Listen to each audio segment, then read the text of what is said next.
दोस्तों जय भीम नमो बुद्धाय। DN live 85 में आपका स्वागत है। आज यहाँ पे गांव भोपतपुर में समता सैनिक दल का एक प्रोग्राम हुआ है, चलो बुद्ध की ओर। तो हम समता सैनिक दल के राष्ट्रीय अध्यक्ष हैं हमारे साथ में अशोक सागर जी। तो सर बताइए हमारे दर्शकों को कि जो आज जो प्रोग्राम हुआ है भोपतपुर में चलो बुद्ध की ओर, तो थोड़ा हमारे दर्शकों को इसके विषय में बताइए, कैसे संगठन मजबूत हो और कैसे। सबसे पहले तो मैं BN लाइव 85 हाँ जी, आपका बहुत बहुत धन्यवाद करता हूँ। हाँ, मैं राष्ट्रीय अध्यक्ष अशोक सागर समता सैनिक दल, राष्ट्रीय मुख्यालय डॉक्टर अम्बेडकर भवन, रानी झांसी रोड, नई। मेरे साथ मेरे प्रधान महासचिव यशपाल सिंह जी हैं, मेरे राष्ट्रीय सचिव चंद्रभान जी हैं और दिल्ली प्रदेश के हमारे अध्यक्ष संगलाल केमवाल जी हैं, राष्ट्रीय उपाध्यक्ष डॉक्टर जसपाल सिंह जी, राष्ट्रीय कोषाध्यक्ष राजकुमार गौतम जी और हमारे राष्ट्रीय मेरे साथ कंधे से कंधा मिला के चल रहे मेरे राष्ट्रीय कार्याध्यक्ष BD सुजात जी और राष्ट्रीय हमारे जो संरक्षक हैं समता सैनिक दल के उमेश सिंह गौतम जी और राष्ट्रीय सचेतक माननीय डॉक्टर AR जोशी साहब। ये तमाम जो हमारी टीम चल रही है इस समय बहुत काम कर रही है। आज हमारा प्रोग्राम यहाँ पर लगा हुआ है भोपतपुर में, हम लोग यहाँ हैं चलो बुद्ध की ओर। बुद्ध का कारवां तो सारे संसार में है ही, लेकिन उसे इम्प्लीमेंट करने के लिए बाबा साहब ने जो खंबा एक गाड़ा है बुद्ध का, उसे कोई उखाड़ तो सकता नहीं, ना हिला भी सकता।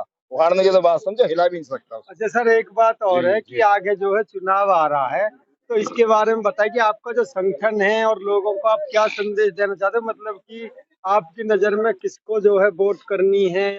आज सबसे ज्यादा नुकसान हमारे समाज का हो रहा है, चाहे बच्चों की एजुकेशन का है, नौकरी का है, यह सब चीजें हमारी खत्म हो रही है ना।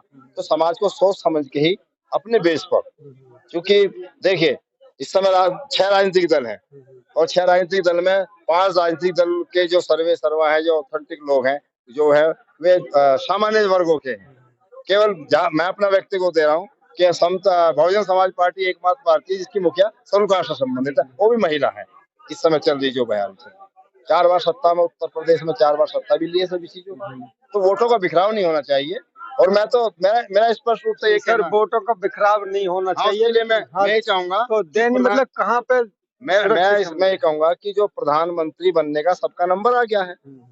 मैं उनसे भी कह रहा हूँ जो ये कह रहे हैं कि वो बीजेपी को हराना है, मैं उनसे भी बोल रहा हूँ अपने लोगों से, वो कह तो रहे हैं लेकिन साफ नहीं बोल रहे। वो मेरा कहना यह है कि जब देश के अंदर छोटे छोटे वर्ग हैं जो, उनका भी प्रधानमंत्री बनने का नंबर आ गया है और देश के अंदर पॉपुलेशन हमारी शेड्यूल कास्ट की बहुत ज्यादा है, पिछड़े वर्गों की बहुत ज्यादा है, पिछड़े वर्ग के प्रधानमंत्री बन चुके हैं, लेकिन हमारा तो नहीं बना ना अभी तक। तो हमारा प्रधानमंत्री इस 2024 में होना चाहिए। तो सर और जब सीधे बोल रहा हूँ होंगे तो जब जब वोट तो वोट को एकजुट करिए। और देश में अभी अनुसूचित जाति के अंतर्गत केवल महिला होने के नाते एक बात महिला प्रधानमंत्री का नंबर है, इसलिए भाई महिला प्रधानमंत्री के साथ जुट जाओ। जो हमारे समाज की अगुवान आना चाहिए उसका हमारा नंबर ही तो आना चाहिए ना। तो आपका मतलब कि बहन जी आनी चाहिए प्रधानमंत्री की वो है। और देखिए सबसे बड़ी बात है, बाबा साहब की धरोहर है कुछ, बाबा साहब की धरोहर समता सैनिक दल, बाबा साहब का राजनीतिक चुनाव चिन्ह हाथी और भारतीय बौद्ध महासभा। तो जब हम बाबा साहब की जय जयकार कर रहे, बाबा साहब का नाम ले रहे, तो उनकी राजनीतिक धरोहर को बचाने का काम हमारा है। वो हाथी जो है वो बहन जी के काशीराम जी का नहीं है, वो राजनीतिक धरोहर चुनाव चिन्ह बाबा साहब अम्बेडकर का है, जो सन 52 के चुनाव से लेके और जो पहला चुनाव हुआ था 52 का और सर्वकाश फेडरेशन का, उसमें ही तो हाथी तो चुनाव चिन्ह था ना।